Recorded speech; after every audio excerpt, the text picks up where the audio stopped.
Olá! Hoje a gente vai mergulhar na história de Sigmund Freud e de uma ideia que mudou completamente o jeito que a gente se entende. Uma ideia que nasceu da frustração, da curiosidade e de uma coragem intelectual que, olha, abalou o mundo. Então, para começar, vamos direto à pergunta que moveu todo o trabalho do Freud. Será que o que a gente acha que sabe sobre nós mesmos é o que realmente manda? Ou será que tem algo escondido, agindo ali nas sombras da nossa mente, que de fato nos define? E o cenário para essa história toda é Viena, no finalzinho do século XIX. Um lugar que era um verdadeiro caldeirão, sabe? De novas ideias, mas também de velhas tradições. E é bem aí que o neurologista chamado Sigmund Freud começa essa jornada. Uma exploração para mapear as profundezas da mente humana. Nossa primeira parada aqui é para entender o quebra-cabeça que o Freud tinha nas mãos.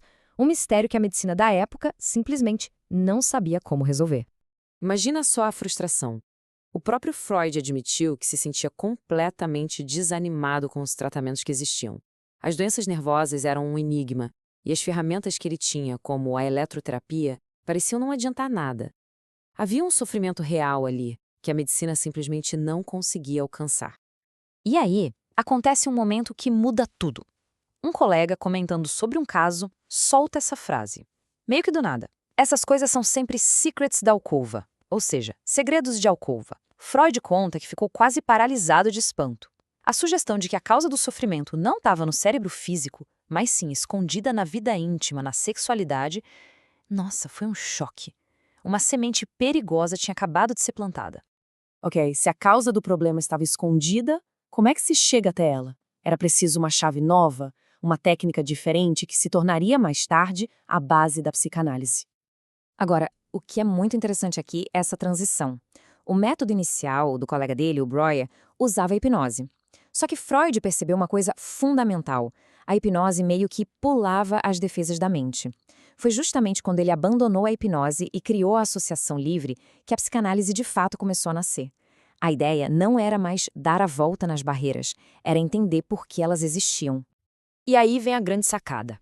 Quando ele pedia para as pessoas simplesmente falarem o que viesse à cabeça, elas travavam, elas hesitavam, esqueciam. Freud deu nome para isso de resistência. E isso mostrou para ele que não era um simples esquecimento. Não, era uma força ativa, sabe? Como se fosse uma muralha protegendo algo que não queria de jeito nenhum ser revelado. Essa tal de resistência apontava direto para uma conclusão teórica: a existência do inconsciente. Mas olha, não como uma ideia filosófica abstrata, não. Era uma parte dinâmica e ativa da mente. Um tipo de depósito para tudo aquilo que era doloroso demais para a gente manter na consciência. Beleza. E o que tinha guardado nesse inconsciente? Bom, é aqui que a gente chega no coração das ideias que fizeram Freud ser tão aclamado e, ao mesmo tempo, tão odiado. Freud, então, desenvolveu uma abordagem com duas frentes. Primeiro, os sonhos. Ele passou a enxergá-los não como algo aleatório, mas como mensagens codificadas do inconsciente. Aprender a traduzir os sonhos deu a ele o método. E o que esse método revelou? A importância gigantesca dos conflitos sexuais, principalmente os da infância, como um motor por trás do sofrimento neurótico. Para Viena daquela época, essa ideia era uma bomba. E a reação foi imediata e muito hostil. Mas olha só o que o próprio Freud disse sobre isso. Ele não voltou atrás. Pelo contrário, ele começou a ver toda aquela oposição como uma prova de que a descoberta dele era importante e verdadeira. Afinal, se todo mundo ficasse confortável, ele não teria descoberto nada realmente novo, né? Uma ideia tão radical assim não ia ficar guardada, claro. Ela virou um movimento bem rápido. Mas um movimento cheio de lealdade e, como era de se esperar, de rebeliões bem amargas. Vamos dar uma olhada em como as coisas aconteceram rápido. O que começou como um grupinho de discussão na casa do Freud, em Viena, em questão de menos de 10 anos, explodiu e virou um movimento intelectual internacional. Olha só a expansão. De repente, tinham congressos, publicações, seguidores por toda a Europa e até na América. A psicanálise estava com tudo. Mas, claro, todo esse crescimento teve um preço. Freud era bem rígido em relação aos seus princípios, especialmente a teoria da sexualidade. E aí, seus dois seguidores mais brilhantes, Alfred Adler e Carl Jung, começaram a discordar. Adler focou na inferioridade e na busca por poder. Já Jung propôs uma libido mais abstrata, quase espiritual. Os rompimentos foram feios, bem pessoais, e cada um acabou criando a sua própria escola de pensamento. Certo. E depois de tanta polêmica, de tantos rompimentos, o que ficou? Qual é o impacto duradouro dessa ideia tão perigosa? Durante o século XX, virou quase um clichê dizer que a psicanálise tinha morrido.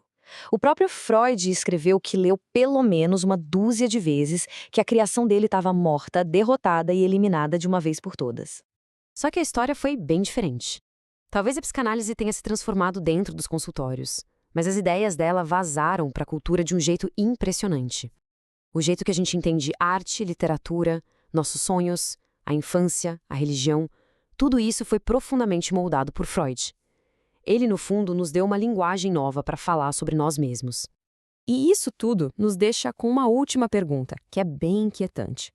Freud, pensando na brutalidade da Primeira Guerra Mundial, começou a questionar se a nossa civilização era tão sólida assim. Ele sugeriu que, por baixo da casca, nossos impulsos mais primitivos continuam lá. A ideia perigosa dele não é só sobre o passado. É uma pergunta que não quer calar sobre a linha tênue que separa o civilizado do bárbaro dentro de cada um de nós. E essa é uma questão que continua tão relevante hoje quanto era há mais de um século.